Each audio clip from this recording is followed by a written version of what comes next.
So in order to get nice, happy, healthy calves like these, colostrum management is perhaps the most important job that you're going to do with your calves on your farm this year.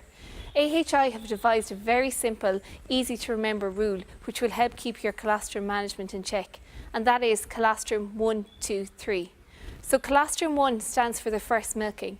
Now it's important to note that the first milking and only the first milking is suitable to feed calves for their first feed.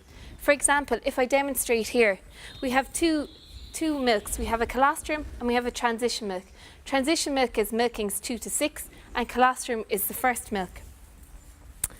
Now if we take this simple tool, which is called a hygrometer, you can see at the end it's green and at the top it is red. So if we plop it into the colostrum here, it will give us a crude measurement on whether or not the colostrum is of a high enough quality to feed. So what you can see is that this colostrum here comes up to the green mark, which is suggesting that this colostrum is of high enough quality, as in it contains enough antibodies to feed to our calf for their first feed.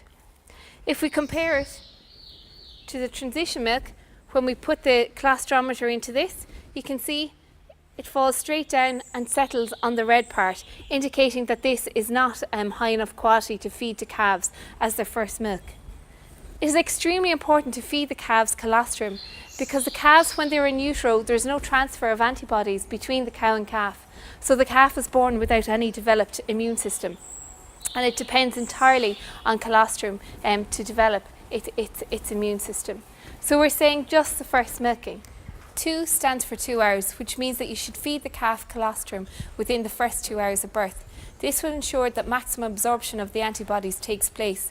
Even by the time the calf gets to 6 hours old, its ability to absorb the antibodies from the colostrum has halved, and by 24 hours of age, it can no longer absorb any antibodies. 3, that then stands for feeding the calf 3 litres of colostrum in its first feed. So once you adhere to the colostrum 1, 2, 3 principle, so first milking within the first 2 hours of birth and feeding 3 litres, you can be guaranteed healthy calves for the remainder of the season. So once you adhere to the AHI principle of colostrum 1, 2, 3, which is using the first milk, feeding it within the first 2 hours and feeding 3 litres, you maximise your chances of maintaining a healthy calf herd for the remainder of the season.